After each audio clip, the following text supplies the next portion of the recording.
Olá pessoal, meu nome é Patrick Coutinho, faço parte do NEAC, Núcleo de Estudos em Ambientes Costeiros. Vou trazer para vocês uma apresentação vinculado ao projeto da FAPERJ sobre drones de baixo custo para a universidade pública. Essa apresentação vai trazer para vocês um pouco do panorama do ARP, Aeronave Remotamente Pilotada, mais conhecida popularmente como drone. Vamos falar um pouco dos usos, os tipos e o processamento, como é que funciona mais ou menos. É basicamente uma teoria de como é que funciona isso. Obviamente o processamento aqui não é ensinando vocês a processar, mas só mostrando como é que funciona esse processamento. Vou mostrar também como é que a gente está usando isso na universidade pública, com alguns softwares. Além disso, também vou mostrar para vocês como é que alguns produtos podem ser gerados com a aquisição através do uso de drone, Bom, aqui eu coloquei o fluxo de trabalho do mapeamento, quando você quer fazer o mapeamento juntamente com o drone, junto com a ARP, Nós temos a etapa do planejamento, que é através do plano de voo, os pontos de apoio. Temos também a coleta de dados, com pontos de apoio também a captura das fotos com o drone, com a ARP. Posteriormente, a etapa de processamento e a geração de produtos. E uma etapa adicional, que é a etapa de análise, que é a tomada de decisões. Essa etapa adicional eu falo que é uma etapa de análise, uma etapa adicional, porque pode ser que tenha como acontecer ou pode ser que não aconteça. Você pode gerar um produto, gerar o processamento e entregar isso para alguém. Não necessariamente você vai fazer essa análise, Bom, falar um pouquinho de cartografia digital, uso de geotecnologias. Aqui nós temos as geotecnologias como um conjunto de técnicas para coleta, processamento, análise e disponibilização de informações com referência geográfica. É importante a gente ter esse fato de que toda informação georreferenciada ou com referência geográfica é uma informação que está agregando um mapa temático, dentro da lógica das geotecnologias.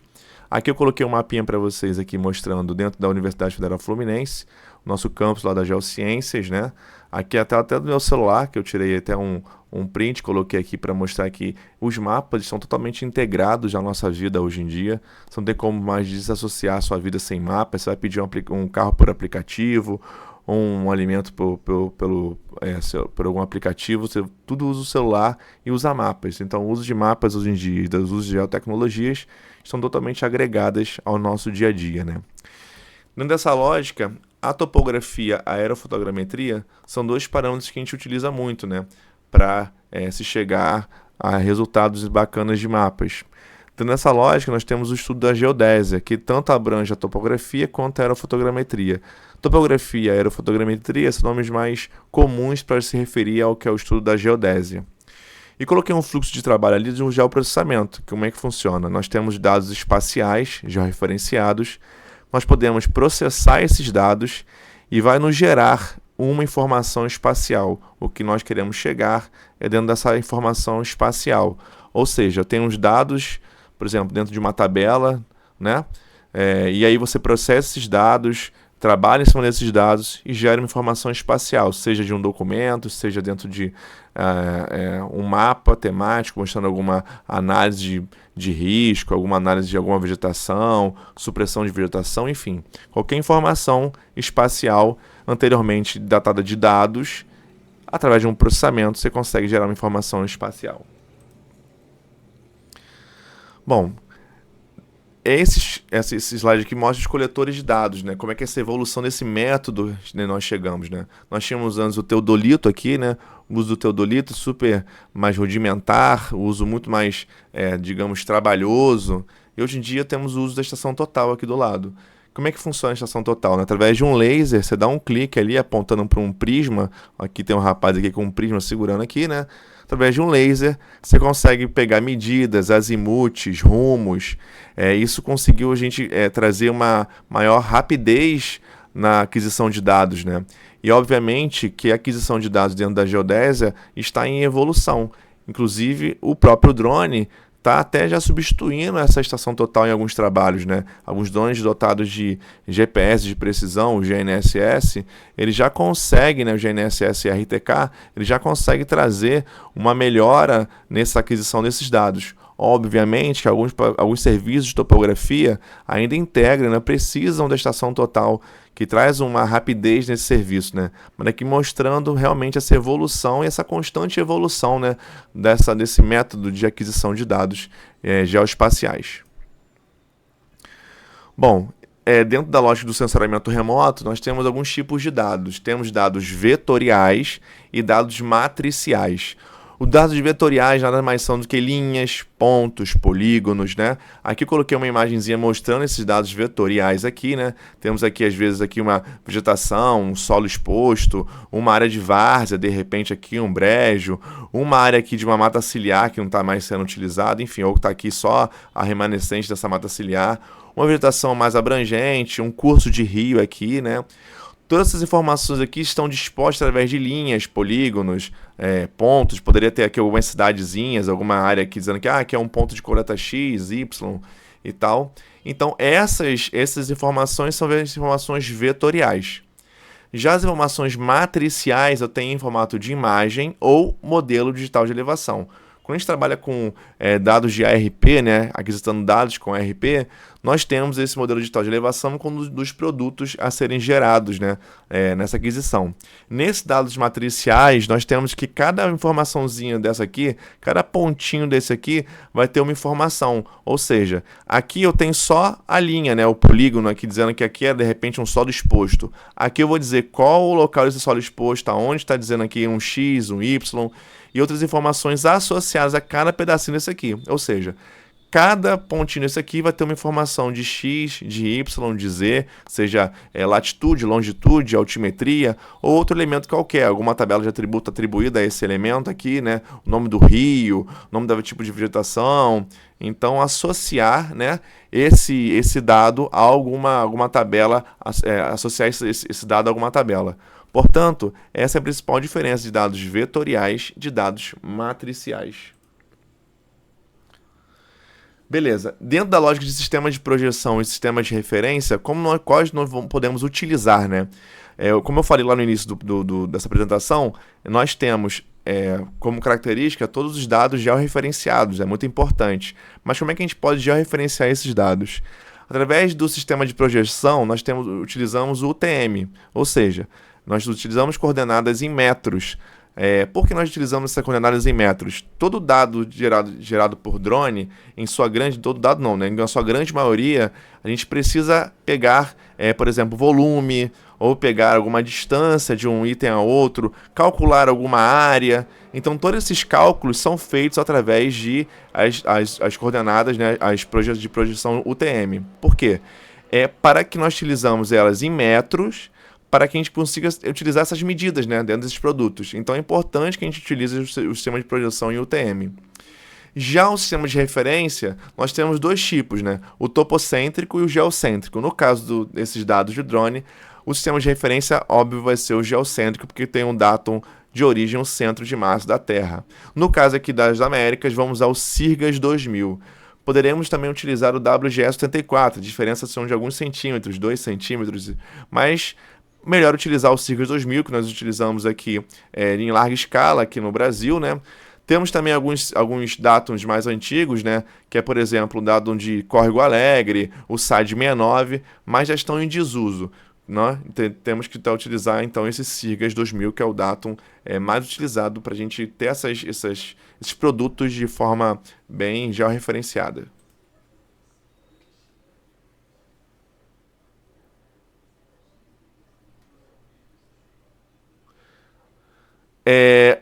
Dentro da lógica do geoprocessamento e da imagem de satélite ou imagem de alta resolução espacial, nós temos o GSD, que é o Ground Sample Distance.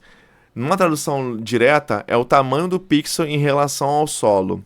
Ou seja, quanto menor o número do GSD, maior vai ser a resolução espacial da imagem. O nível de detalhamento da superfície representada vai ser melhor quanto for menor esse número do GSD, né? Então, é diretamente proporcional à altura do voo realizado. Então, ou seja, eu coloquei uma imagem aqui mostrando essa resolução espacial, né? Essa resolução do GSD, E aqui eu tenho cada pixel vai ter 12,8 metros. Tá aqui um borrão em cinza, você não vê, você consegue distinguir o que é cada coisa. Ao passo que você vai diminuindo esse GSD, a resolução espacial muda, né? Melhora, por quê? Numa mesma área, nós temos vários pixels. E cada pixel desse vai trazer uma informação, igual aquela imagenzinha anterior, né? Da imagem matricial.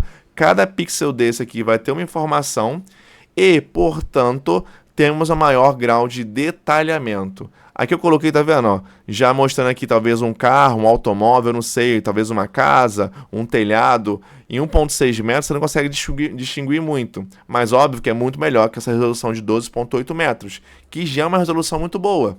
Mas para a nossa lógica de diferenciar cada item da sua imagem, você precisa de uma resolução cada vez melhor. Nesse último aqui, 0,4 metros, ou 40 centímetros, ou 20 centímetros, nós temos a resolução bem boa. Eu consigo distinguir que aqui é um carro, um automóvel, aqui é outro automóvel, aqui talvez um telhadinho, aqui eu já consigo ver que tinha um telhadinho aqui nem tanto, mas aqui eu já consigo distinguir um telhado, uma rua.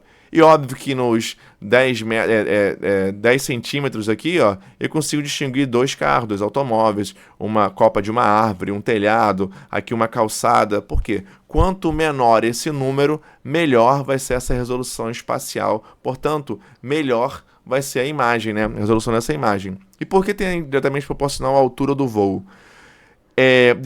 Quando você faz um voo de RP, quanto maior a sua área, né, de abrangência, maior vai ser o voo, maior é a altura do voo. Mas óbvio, né, se essa altura desse voo está muito longe da área captada, essa área captada vai ter menor resolução. Então, se você quiser maior resolução, é só você diminuir essa altura desse voo. Quanto menor essa altura de voo, mais perto do alvo ele vai estar, né? Mais perto do solo. E aí, obviamente, as fotografias vão ter muito nível de detalhes, mas aí você perde em área de abrangência de coleta de dados. Portanto, tem sempre que verificar qual o seu objetivo de trabalho, né? Para você verificar. Às vezes um GSD de 6 metros é um GSD válido, mas às vezes um GSD de 30 centímetros não vale a pena, tem que ser um GSD um pouco melhor. Então sempre essa lógica de entender qual o objetivo do voo, o que você está querendo pegar de nível de detalhe para fazer esse esquema. Alguns softwares hoje de voos autônomos já te mostram esse GSD. É um cálculozinho, né, para fazer esse GSD, mas o próprio software já calcula isso e verifica para você, ó, nessa altura do voo, vamos fazer um voo a 100 metros, ele vai te dar um GSD de tanto. Então, nessa ideia, você consegue já tirar mais ou menos quanto você vai ter GSD e já saber mais ou menos qual vai ser o seu nível de detalhamento, né, sua resolução espacial da sua imagem gerada. Dentro disso, nós temos o conceito de acurácia e precisão. Beleza, o que seria acurácia? É quão próximo de um valor de referência o produto está. E a precisão indica quantos valores de um conjunto de medição divergem entre si. Nessa primeira imagem aqui, eu tenho uma baixa acurácia e uma baixa precisão, porque os pontos não estão juntos e não conseguiu atingir o alvo aqui, que é o centro. Então, vou ter uma baixa acurácia e baixa precisão. Já nessa outra imagem, eu tenho uma alta acurácia. Por quê? Os valores de referência estão aqui, ó, abrangendo nesse meiozinho aqui.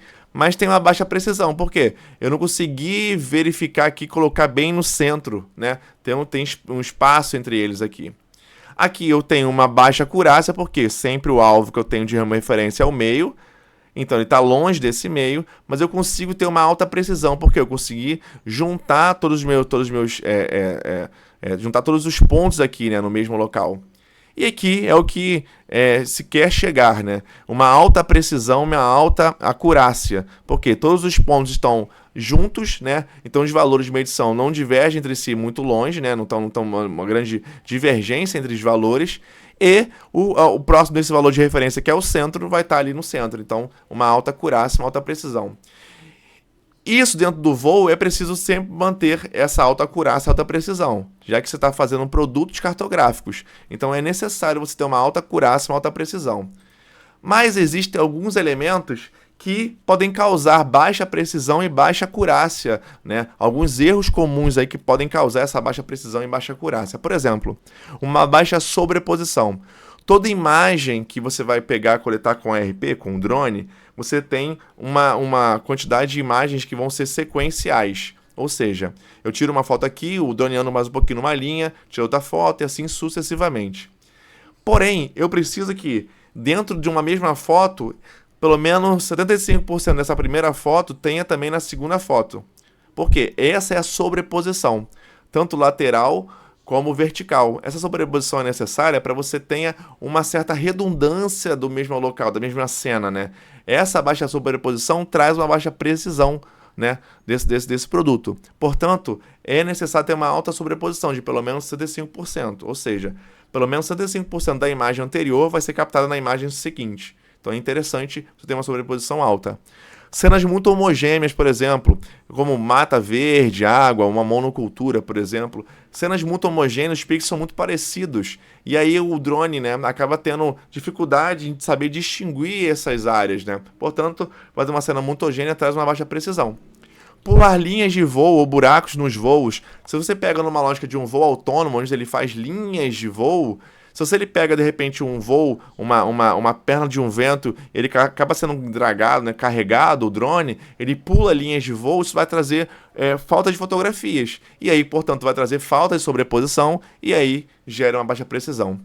Já na baixa acurácia, nós temos a ausência de pontos de apoio. Em drones que não tem o GNSS, né, o RTK integrado ao drone, você tem necessidade de pontos de apoio. Se você não tiver pontos de apoio, você vai ter uma baixa acurácia.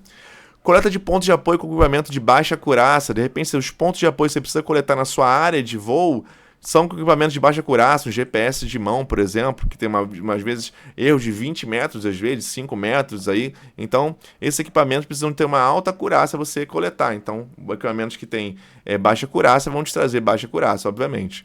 Equipamento descalibrado, toda vez que você for fazer qualquer voo, você precisa calibrar o seu equipamento, né? A sua aeronave. Portanto, às vezes você está descalibrado, você não consegue calibrar de forma correta, isso vai trazer um problema para você de baixa acurácia. E às vezes, no pós-voo, né, no pós-trabalho de campo, você vai fazer a pontaria errada lá no seu software, e aí você fez a pontaria errada, fez uma sobreposição alta, cenas não muito homogêneas, não teve que pular linhas de voo, mas você fez a pontaria errada desse alvo. E aí, obviamente, ele vai ser com baixa acurácia. Ele pode ter uma precisão alta, mas com baixa acurácia. E aí, às vezes, você vai fazer uma medida ali, a medida não vai estar mostrando a realidade. Beleza, mas o que é preciso para a gente trabalhar com RP, né, com drone? Você já entendeu mais ou menos como é que funciona isso. Eu preciso trabalhar com drone, eu preciso fazer aerolevantamentos, tem algumas ideias de topografia para trabalhar com eles, fazer isso. Como é que faz? Eu preciso, obviamente, do drone. No modelo aí é um DJI Obsidian, tem uma boa câmera nele, mas não tem o GPS integrado, né, o GNSS, RTK integrado. Eu preciso de pelo menos 3 baterias. Baterias são importantes porque, de repente, no dia pode ser que esteja chovendo, você precisa descer o drone rapidamente, ou muito vento. Então, você precisa de baterias adicionais para fazer render o seu campo, né? Eu preciso de um celular e de um tablet. O celular é uma tela um pouco menor, né? O tablet tem uma tela um pouco maior, consegue, num voo autônomo, verificar o seu drone onde ele está, então é bacana. Existem alguns drones que também já tem tela integrada no próprio controle, né? No próprio rádio dele. Então, isso vai depender muito do modelo que você está trabalhando. Em modelos que não tem GNSS RTK integrado ao drone, você precisa de uma estação total ou em um prisma, caso você queira fazer o levantamento dos pontos de apoio com a estação total e o prisma, ou o GNSS geodésico, o GNSS de precisão aqui, né? O GPS geodésico, para você conseguir o L1, L2, né? Para você conseguir adquirir essas coordenadas, o X, Y, Z dos pontos de apoio. Após o campo, você precisa processar esses dados, né? Então, processar esses dados é bom ter um computador bem robusto, com um bom processamento, né? Uma boa placa de vídeo, uma boa memória para processar isso, pelo menos 16 GB aí para processar, porque as imagens, por elas terem uma alta resolução espacial, elas vão ter vão ser bem pesadas para processar, né? Então, eu preciso de um bom processamento. E algum software para processar. O Drone Deploy, esse Fini Mini aqui que eu coloquei, são softwares para você fazer o voo, né? A operação do voo em si, né? No campo. O Drone Deploy é um software pago, o Fini Mini não é um software pago, né? Mas obviamente tem diferenças bem boas entre eles, né? E para processamento das imagens nós temos dois softwares que são os mais conhecidos, que é o Pix4D e o Metashape, né? O Agisoft Metashape. São softwares excelentes para trabalhar isso, mas são softwares muito caros, né? São licenças caríssimas para você conseguir adquirir, né? Às vezes não vale muito a pena nesse início você adquirir. Aí existe o WebLDM, que é um software que você consegue trabalhar bem, gerar bons produtos e num software livre. Você consegue baixar esse software, é um pouco dificultoso e tal, se você contribuir com a causa lá para o pessoal que está desenvolvendo esse software, você consegue baixar o instalador, mas é um software livre, você consegue baixar, consegue desenvolver. Dentro lá do NEAC, lá do Núcleo de Estudos e Ambientes Costeiros, do professor Fábio, a gente está desenvolvendo os produtos dentro dessa loja do WebLDM. Estamos gerando bons produtos, tá? Com esse WebLDM, então é um facilitador e uma forma de você adquirir gerar produtos bons com software livre. E aí, para você voar com drone, não é somente voar com drone, né? Você precisa ter algumas regras, algumas regulações, alguns controles, né? Existem 3 agências principais aí, tanto a ANAC, o DSEA e o Ministério da Defesa. São agências de regulação e controle desse espaço aéreo, tanto da parte do piloto, quanto da parte da aeronave e do espaço aéreo em si. O ANAC ele vai ficar com a parte da segurança da aeronave.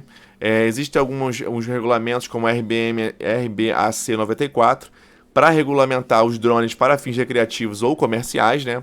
Precisa desse drone ter o cadastro no Cisante. O Cisante é um site do ANAC, você precisa colocar lá seu drone, escrever seu drone, né? Seu drone precisa estar lá no Cisante. Temos também a segurança do espaço aéreo, já com o DSEA, né?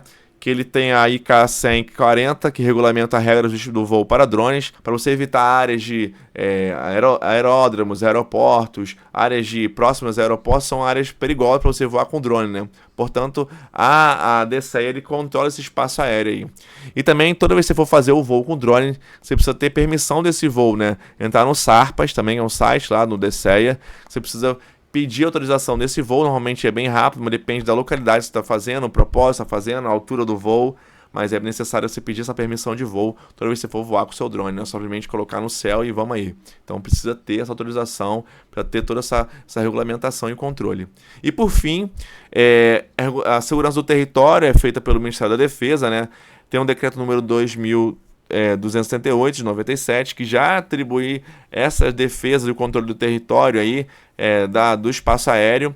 Tem uma atribuição técnica, precisa de documentos administrativos e técnicos também para você ter essa operação desse drone. Por exemplo, tem uma empresa de drone, então eu preciso dessa regulação do Ministério da Defesa para você ter autorização para fazer aerolevantamentos aí com o seu drone. Beleza. Passado isso, nós temos o planejamento da missão em si, né? Então, primeiramente, tem a checagem de segurança para o voo, evitar áreas de aeródromos, helipontos próximos. Tem o próprio site da DJI, né? A fabricante do drone, chamado No Fly Zone, que é dji.com aí, coloquei até o site aí na apresentação. Esse site você consegue verificar a sua área de voo, se é uma área ruim, se você consegue voar tranquilo, se tem restrição de altura de voo, etc. Também precisa verificar o relevo em si, o relevo da sua área. Às vezes você vai voar numa área que você não acha que tem algum promontório rochoso ali, alguma coisa, você vai acabar batendo sua aeronave, você não tem noção da sua área, então é interessante fazer uma checagem de segurança prévia antes de ir para o campo. E também muito importante, linhas de transmissão e antenas. As antenas, por conta do problema do rádio do drone em si, né? Tem um problema tem ali na antena, dá um problema no próprio rádio do drone. E a linha de transmissão, às vezes, de linha elétrica, né? Você vai voar com o seu drone, você não enxerga aquela linha ali, você bate com o drone fica preso ali. Então, é ruim, né? Para você voar ali e acabar acontecendo um acidente, né? E os parâmetros do voo também é interessante fazer para qual a finalidade, polígono desse voo, aonde será esse voo, o GSD do voo também, que nós já entendemos qual o GSD, vai ser um GSD baixo, vai ser um GSD médio, alto. A sobreposição é necessária, às vezes você precisa de uma resolução bem alta, então precisa de uma boa sobreposição de 90%, 85%. E também o local de decolagem, é importante ser longe de locais que você pode perder a aeronave, áreas de água, por exemplo, né? E checagens prévias de uma semana pelo menos de tempo, se vai ter nuvens, se vai causar muitas. Vai ter chuva lá, vai ter muito vento, para evitar exatamente qualquer acidente com a aeronave. Aí você fez o planejamento, normalmente eu faço planejamento dentro do Google Earth e dentro do Drone Deploy. Lembrando que o Drone Deploy é um software pago, né? Mas você pode fazer esse planejamento aí anterior, né, ao voo. É interessante também você pensar no seu voo na quantidade de baterias, quantidade de fotos, distribuição dos pontos de apoio, caso não seja um drone RTK. Então é interessante você fazer esse planejamento prévio para não chegar e não ter nenhuma surpresa em campo em si. Beleza, aqui eu coloquei esse slide que é importante para vocês entenderem mais ou menos a diferença das aeronaves hoje em dia, os RPs aí, né? Temos modelos com RTK integrado e modelos de agricultura, e temos modelos com GPS comum aí que a gente utilizado também, que geram produtos legais, só que precisa de alguns outros, estação total ou GNSS para você conseguir gerar, né? Modelos com RTK, nós temos o Matriz 300 RTK, uma câmera intercambiável, ou seja, é o drone em si, você pode tirar essa câmera, encaixar outra câmera ali, né? Na faixa só do drone está na faixa de 50 mil reais aí, mais ou menos, né? Aí você pode integrar uma câmera ali, né? Colocar uma câmera. Tem o Matriz 30 séries na faixa de 100 mil reais aí, ele já vem com uma câmera, uma faixa de 100 mil reais você pode ter esse drone. O modelo Agras T10, T30, T40, na faixa de 250 mil, esse drone de Agras T10 aí, esse modelo do T, eles são modelos você pode gerar pulverização, né, de agriculturas. Então, portanto, são modelos voltados para a agricultura em si, né? Tem o Dax 10A, o Dax 50A, o Pelicano, que parece um helicópterozinho, e o Eleve Spray 150, que é um drone brasileiro aí, né? Modelos com GPS comum, tem o Mavic 3, Mavic Air 2, 2S, o Spire, tem o Phantom 4, Phantom 4 Pro, que estão fora de linha, mas são drones ainda aqui muito utilizados. O Mavic 2 Pro também fora de linha, mas também muito utilizado. Uma dessas câmeras intercambiáveis aí eu coloquei como a DJI Zenmuse, né? A L1. Só essa câmerazinha tá na faixa de 100 mil reais aí. Essa câmera é boa, ela consegue gerar ali um LiDAR muito bom, né? Um modelo de elevação bem bacana. Então, às vezes, você economiza por um lado, mas gasta por outro, mas eu gasto uma vez só, enfim, só dependendo do tipo de trabalho que você está desenvolvendo, né? Mas existe essa câmera já. E existem outras câmeras também, que existem câmeras térmicas, câmeras multiespectrais. As câmeras térmicas, por exemplo, você pode fazer numa linha de transmissão de elétrica, né? Você pode voar com o seu drone, verificar áreas que tem escape de energia elétrica, onde está esquentando muito. Através do drone você consegue gerar isso com uma câmera térmica aí, não precisa ter, você consegue fazer o serviço muito mais rápido e consegue verificar toda a sua linha ali, né? Então, consegue verificar isso através de uma câmera térmica. Ou uma câmera multiespectral também, né? Além do RGB, uma câmera multiespectral, tem outros canhões de luz ali, você consegue verificar a saúde vegetacional, por exemplo, em MDVI, alguns outros índices vegetacionais importantes para a agricultura. Aqui é um modelo de um drone, aqui tem um rapaz aqui segurando, tá vendo? O rádio dele é bem enorme aqui, né? Esse aqui é o modelo da empresa C-Tree, né? Isso é só uma foto, não tem nenhuma relação com a empresa C-Tree, mas é só trouxe aí para vocês verificarem o tamanho desse drone aí, um drone de uma empresa israelense que trabalha aqui no Brasil, no interior de São Paulo. É um drone bem bacana, bem desenvolvido assim, para você desenvolver uma agricultura de precisão. Tem aqui umas duas câmeras aqui, câmeras RGB, uma câmera multiespectral. São drones altos, são drones grandes, que trabalham para agricultura de precisão aí, importantes. Já aqui é um drone para agricultura, é o modelo Agras T40, você vê aqui a comparação com o rapaz aqui, você verifica o tamanho do drone, as hélices são enormes. Esse modelo aqui é um modelo para pulverização de agriculturas, você pode jogar ali um fertilizante, né? Para a agricultura, então ele precisa ser um drone bem robusto, que vai carregar às vezes 40, 100 litros, aí, 50 litros de pulverizante, de herbicida, qualquer coisa que seja para a agricultura. Então é um modelo também que é muito utilizado aí, o modelo Agras T40 aí nessa foto. Mas aí você quer trabalhar com topografia, não quer trabalhar com agricultura de precisão, a gente pode usar um fluxo de decisão de trabalho dessa forma aqui, né? Temos modelo de escolha, pode trabalhar tanto com GPS comum, um Phantom 4, por exemplo, Phantom 4 Pro, ou um modelo Matriz 300, por exemplo, um RTK integrado, né? Independente do tipo de drone, você precisa fazer um planejamento prévio dessa missão, né? Obviamente, depois você tem a execução e depois, posteriormente, o processamento. Tanto a execução como o processamento são etapas que às vezes nem a mesma pessoa que faz. Às vezes o cara só faz a execução, só faz o voo, não faz o processamento. Às vezes o cara só faz o processamento, não faz a execução. Mas são etapas essenciais para esse fluxo de trabalho dentro da lógica da topografia. Dentro da lógica dos pontos de apoio para o GPS comum, para drones que não têm GPS elaborado, bem desenvolvido, nós temos aqui os pontos de apoio, né, para aumentar a acurácia posicional centímetro do levantamento. Esses pontos de apoio diferenciam-se em pontos de apoio como ponto de controle e ponto de checagem, o ponto de controle para acurácia e o ponto de checagem para verificar as tendências desse voo. Você pega ali, verifica se seu drone seu levantamento está dentro de uma lógica topográfica bacana, através desses pontos de checagem. Esses pontos de apoio que a gente distribui no terreno, é dessa forma aqui, ó, é um pano, né, de 1 metro por 1 metro, mais ou menos, que seja diferenciado, né, a cor diferencie do seu entorno. Nessa fotografia aqui, temos a rapaz aqui segurando aqui um L2, provavelmente, né, um RTK de precisão, né, ele está coletando o dado aqui de X, Y, Z, né, de lat long e altimetria desse ponto. E aí, nesse ponto aí, ele distingue, aí é um preto e um branco, ele está totalmente diferente da sua envolta, que é um solo mais amarronzado, né, um solo exposto aí, né. Tem um corpo hídrico ali no final, eu acho, ali, né, nessa áreazinha aqui. Mas esse ponto de apoio aqui, ele vai se diferenciar na fotografia. Coloquei até um exemplo aqui, ó. Ele se diferencia, ele fica totalmente distinto do que realmente a gente está vendo aqui. Precisam ser fotos identificáveis, esses alvos aí, para você gerar esses pontos de apoio.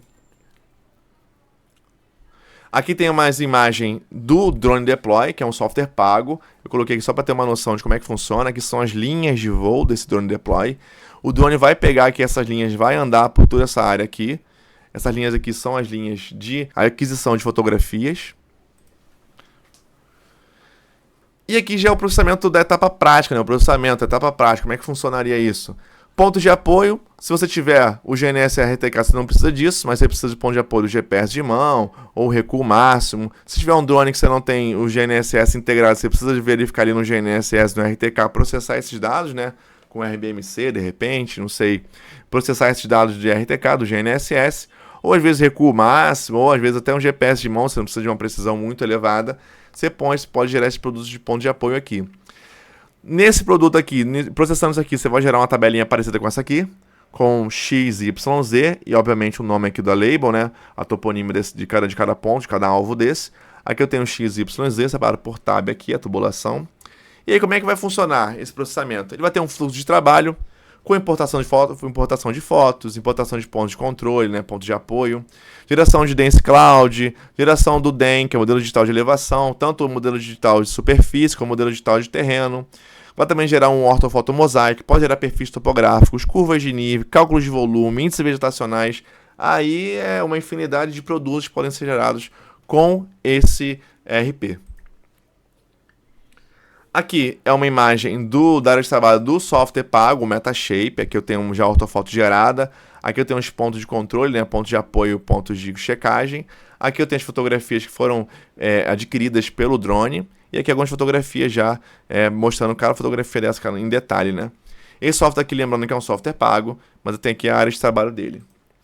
Já aqui é um software livre, é o WebLDM, que eu falei para vocês. Aqui é um projeto gerado aqui, ó. Ele não tem aquela cara diferente, né? Porque ele é um software livre, é gratuito, ele não tem uma interface muito convidativa, mas eu acho bem bacaninha, ele é bem intuitivo, apesar de tudo. Ele é bem fácil de trabalhar, bem tranquilo e gera ótimos produtos aí, né? E é um software gratuito, que é ótimo. Aqui eu tenho alguns produtos gerados aqui, né, esperados para gerar. No caso aqui é um ortofoto, aqui é uma ortofoto de alta resolução espacial aqui. Consegue verificar cada detalhezinho aqui, as nuances da duna frontal aqui, essa escarpa erosiva aqui, né? E aqui eu tenho um MDS, né, um modelo digital de superfície. Você pode ver que aqui no lado aqui tem um pouco de um erro aqui. Esse erro aqui é por conta das bordas. Todas as bordas geradas não vai ter uma sobreposição muito alta, portanto vai ter maiores erros. Mas o centro aqui, que é o que interessa, a sua área de interesse, vai ter uma alta resolução com uma precisão bem bacana. Então aqui é um tipo de produto gerado que você pode esperar aí de um processamento de dados. Aqui é o tipo de processamento. Aqui já é um mapa final, por exemplo, eu preciso... Aquela parte de análise que eu falei lá no primeiro slide, lá no segundo slide, é uma etapa adicional, você gera o produto aqui, você não necessariamente precisa fazer uma análise do produto. Aqui eu fiz uma análise, aqui foi um trabalho que eu fiz na minha dissertação de mestrado, né? Aqui tem o ortofoto mosaico, modelo digital de elevação aqui, né? Aqui eu tenho esse modelo digital mostrando diretamente aqui como é que está essa duna aqui apresentada. Eu vetorizei aqui em cima, né? Fiz um vetor aqui, aqui já é o raster. Você pode verificar essa diferença aqui de vetor e raster, né? Enfim, esse é outro produto, mapa final gerado com o RP. Aqui são perfis topográficos também, na mesma área ali do voo anterior. É um perfil A', B', B', você gera perfis topográficos. Obviamente, toda essa parte escrita aqui em cima do perfil é a etapa de análise, é a etapa adicional. Você pode gerar somente o perfil, mas essa parte de análise é uma parte adicional aí do seu produto. Além disso, nós podemos gerar índices vegetacionais. No caso aqui são índices, o GLI e o VARI, né? São índices vegetacionais que você pode gerar com câmera RGB, não precisa de uma câmera multispectral, mas também você consegue gerar aqui ótimos produtos, né? Porque você consegue verificar aqui se a vegetação está saudável, se não está saudável. No caso do VARI aqui, né? Nesse aqui à direita, eu tenho culturas mais densas e com porte alto você consegue verificar melhor, né? Com VARI, culturas mais densas e porte alto, o VARI trabalha melhor. Mas culturas mais espaçadas, de baixo porte, como a soja, por exemplo, o GLI trabalha bem. Lembrando que são índices super aceitos, eles conseguem se trabalhar, se você fazer essas linhas aqui, verificar, tá vendo aqui, tem uma falha nessa agricultura aqui, ó, falha nessa linha, aqui também tem, eu verifiquei outra falha aqui também. Você pode gerar produtos aqui, gerar linhas aqui, né, vetorizar isso num SIG, e conseguir gerar isso aqui, de repente uma metragem de quanto de vegetação plantada tem, de quantas falhas tem, entregar isso ao agricultor, entregar isso a um biólogo ou alguém que trabalhe com solo aqui, né, para verificar, ó, aqui tá com um problema aqui, de repente colocar um fertilizante aqui para melhorar essa área que está com um problema aqui também, enfim. Então, são índices super aceitos e também você pode gerar com câmeras RGBs, por exemplo, são câmeras mais baratas aí e que estão no mercado, né? Você consegue gerar produtos bons de índices vegetacionais. Bom, pessoal, então foi isso a apresentação. Falamos um pouquinho sobre como é que funciona esse drone, o RP, a parte de análise, a parte inicial de planejamento, legislação e uso até na universidade pública. Aí nós estamos integrando o uso na universidade com softwares gratuitos. Temos também outros drones um pouco mais baratos, fugindo um pouco dessa loja de drones muito caros para você adquirir. E é interessante entender um pouco essa lógica e trazer para o estudante, até para o nível de graduação, essa nova tecnologia, né, que está cada vez mais crescente. Meu nome é Patrick, aí está meu contato aí, caso precise de mandar algum e-mail, alguma dúvida. Eu estou sob orientação do professor Dr. Fábio Ferreira Dias, análise geoambiental ali, ele é o coordenador do NEAC, o Núcleo de Estudos em Ambientes Costeiros. E é isso aí, muito obrigado e até logo.